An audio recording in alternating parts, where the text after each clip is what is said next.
আলিপুর চিড়িয়াখানায় পরপর দুদিন দুই বাঘিনীর মৃত্যুর ঘটনা। আর ইতিমধ্যেই মৃত্যুর কারণ নিয়ে তৈরি হয়েছে ধোঁয়াশা। গঠন করা হয়েছে তদন্ত কমিটি। আজই আলিপুর পশু হাসপাতালে দুই বাঘিনীর ময়না তদন্ত হবে। 3 জন পশু চিকিৎসককে নিয়ে ময়না তদন্তের কাজ হবে। গোটা প্রক্রিয়া ভিডিওগ্রাফি করা হবে।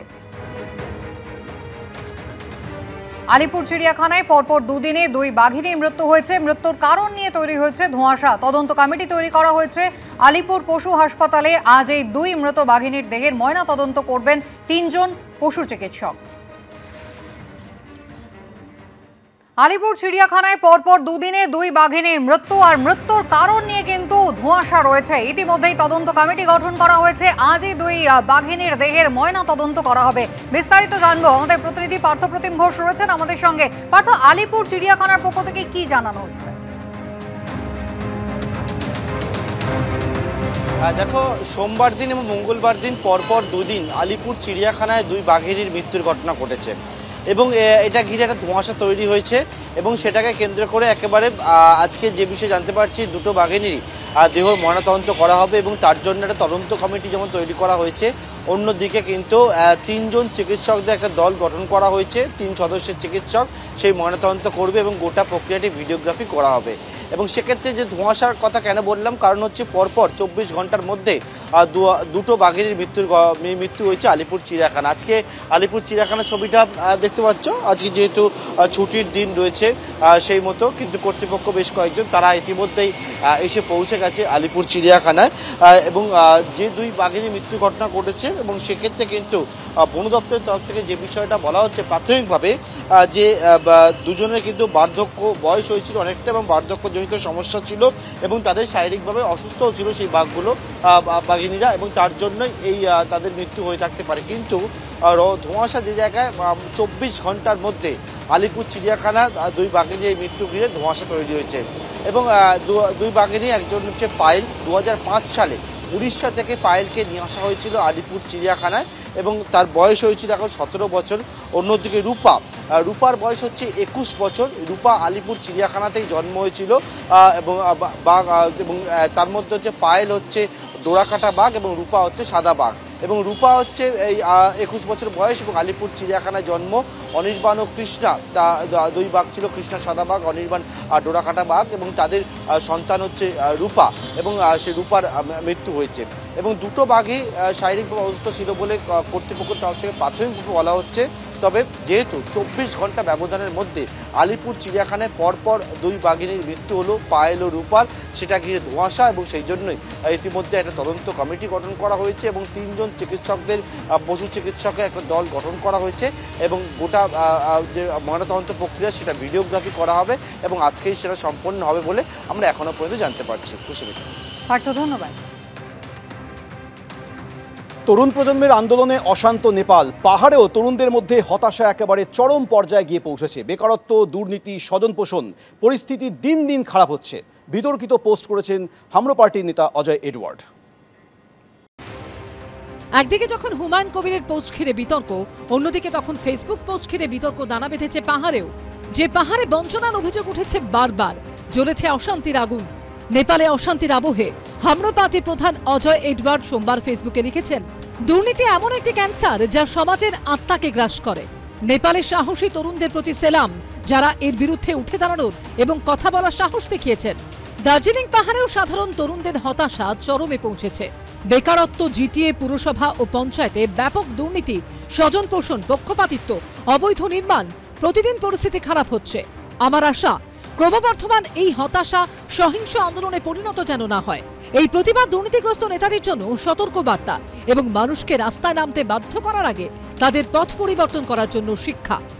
40 years of violent agitation, ना हम लोग को मालूम है violence will not achieve anything, लेकिन जो करप्शन बात कर रहा है वो ये जीटीए क्षेत्र में भी हो रहा है। जीटीए को सेंटर और स्टेट माने it is a autonomy body, लेकिन कुछ ऑटोनॉमी नहीं दिया है और जो चला रहा है, जो बीजेपीएम अमित थापा चला रहा है जीटीए म्युनिसिपैलिटी, ये फुल ऑफ करप्शन है। এই নিয়ে শুরু হচ্ছে রাজনৈতিক চর্চা। দার্জিলিং আগের থেকে যে অনেক ভালো আছে, বাম জমানায় কেউ উঠতে পারতো না, তো সেই সময় দিনের পর দিন একটা একটু হিংসাত্মক আন্দোলন, মানুষের নানা সমস্যা, সেই জায়গা থেকে এখন সেখানে অর্থনীতি পুরোদস্তুর চাঙ্গা, পর্যটকরা যাচ্ছেন, ধাপে ধাপে ধাপে ধাপে মুখ্যমন্ত্রী একটা ইতিবাচক জায়গায় নিয়ে এসছেন।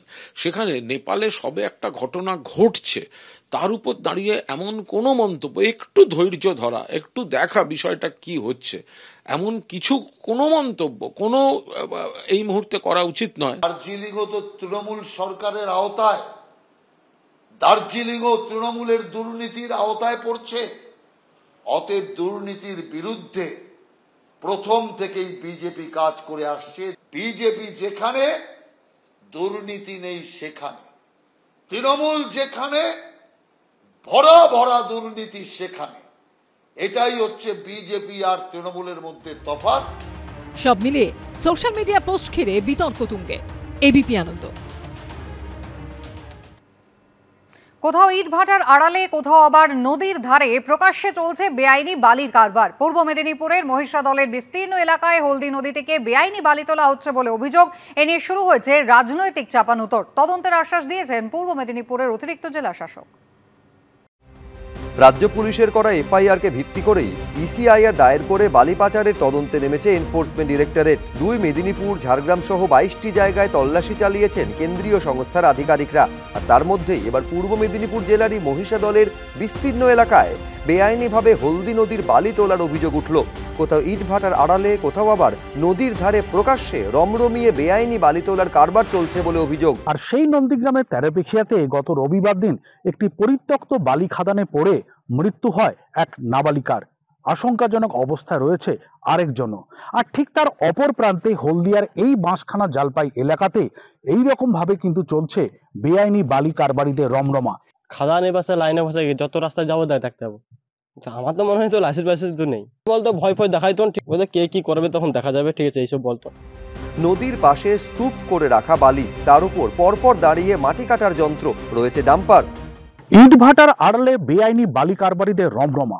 এই মুহূর্তে আমরা রয়েছি হলদিয়ার বালুঘাটা এলাকায়, এবং বালুঘাটা এলাকাতে এসে এখানে যেটা দেখা যাচ্ছে যে একটি ইট ভাটা, সেই ইট ভাটার মধ্যে এইরকম ভাবে কিন্তু খাদান তৈরি করে নদী থেকে বালি তোলা হচ্ছে। ছিলাম, আমরা খেতে ছিল বলে এসেছিলাম, আমরা ওইদিকে চলে যাচ্ছি, মাছ ধরা বুটে গাছ করি, নৌকা তৈরি করি আমরা। খাদানের সর্বত্র ছড়িয়ে ছিটিয়ে রয়েছে মোটা মোটা পাইপ, নদীর মধ্যে দাঁড়িয়ে নৌকা, তাতে রয়েছে বালি তোলার যন্ত্র, পাশেই অফিস, গোটা এলাকা সিসি ক্যামেরায় মোড়া। যখন ভাটা পড়ে যাবে তখন কিন্তু জলযানের মাধ্যম দিয়ে কিন্তু এই যে পাইপ, দূরে যে দেখা যাচ্ছে যে পাইপগুলো, সেই পাইপগুলো দিয়েই কিন্তু একেবারে হলদি নদীর যে পলি মিশ্রিত যে জল, সেই জলটা এসে কিন্তু এই খাদানে এসে জমা হয়, এবং যখন থিতু হয়ে যায়, যখন পলি পড়ে যায়, তখন কিন্তু এই যে বালিগুলো, সাদা বালি, সেই সাদা বালিগুলোকে কেটে সেটা কিন্তু ট্রাকে করে বা ডাম্পারে করে সেটা কিন্তু বাইরে বিক্রি করা হয়। এবং এই প্রক্রিয়াটা যে একেবারে খুল্লাভাবে চলছে সেটা কিন্তু পরিষ্কার বোঝা যাচ্ছে। এবং রাতেও যে কাজ হয় সেটা কিন্তু দেখা যাচ্ছে যে এখানে আলোর কিন্তু রীতিমতো ব্যবস্থা করে রাখা হয়েছে। এটা আমার খাদান বন্ধ আছে, বন্ধ প্রায় আছে প্রায় 2.5 থেকে 3 বছর। আপনি তো এখানে জল দিয়েছেন, পরিষ্কার বোঝা যাচ্ছে। না, আমি জল দিইনি। আপনি বলুন, আমি জল দিইনি। আপনার এই খাদানের কি কোনো লাইসেন্স আছে? ছিল আগে, এখন বন্ধ। কোম্পানির নামে চলছে। যে কোনো কারখানার যদি মাল লাগে সেখানে, তার যদি অর্ডার থাকে, সেই বিশেষে পারমিশন দিচ্ছে। সেটা বিশালুকির আছে, বিশালুকি আমাকে যুক্ত করেছে মাঝে সাঝে, মাঝে প্রথমে নিয়েছিল, এখন কি বলো, একদম টোটালি বন্ধ আছে। বেআইনি কারবার কার মদতে চলছে, এ নিয়ে শুরু হয়েছে রাজনৈতিক চাপানুতর। তৃণমূল কংগ্রেস নামক যে রাজনৈতিক দল চুরি এবং দুর্নীতিতে সিদ্ধহস্ত।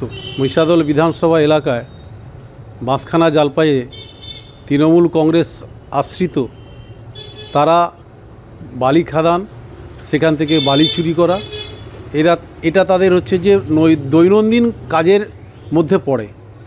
শাসক দলের এই কাজটা সর্বত্র চলছে, শুধু মহিষাদল বিধানসভা নয়, সারা রাজ্যের ক্ষেত্রে এটা চলছে। বালি খাদান থেকে বালি চুরি করে রোজগার করা এবং তৃণমূল কংগ্রেসের বিধায়কের কাছে পৌঁছে দেওয়া। 1 টাকার কোনো প্রমাণ যদি দিতে পারে তবে বলবো বিজেপি ঠিকঠাক করছে। কোনোদিন আমরা এই ধরনের কাজের সঙ্গে থাকি না, কোনোদিন এই বিষয়ে অন্যায়ভাবে যদি কিছু হয় তার জন্য যারা দেখে তাদেরকে আমি প্রশাসনকে বিশেষ করে বলবো, জেলা শাসককে বলবো, ওখানকার ওসিকে বলবো, এসডিপিওকে বলবো, সিআইকে বলবো বিষয়টা দেখার জন্য। কোনো রকম ইললিগ্যালভাবে কোনো কাজ করা যাবে না, সরকারি নির্দেশ ক্রমে যদি কিছু করা হচ্ছে কিনা সেটা আমি দেখব। পূর্ব মেদিনীপুরের ভূমি ও ভূমি রাজস্ব দপ্তরের দায়িত্বপ্রাপ্ত অতিরিক্ত জেলা শাসক জানিয়েছেন, কোনো বালি খাদানের অনুমতি দেওয়া হয়নি, তবে নদীর চ্যানেল পরিষ্কার রাখার জন্য প্রয়োজনীয় অনুমতি দেয় সেচ দপ্তরের অধীনস্থ সংস্থা। এক্ষেত্রে কি হয়েছে খতিয়ে দেখার জন্য হলদিয়া ও মহিষাদলের বিএলএলআরওদের নির্দেশ দেওয়া হয়েছে। বিজন চক্রবর্তী, এবিপি আনন্দ, পূর্ব মেদিনীপুর।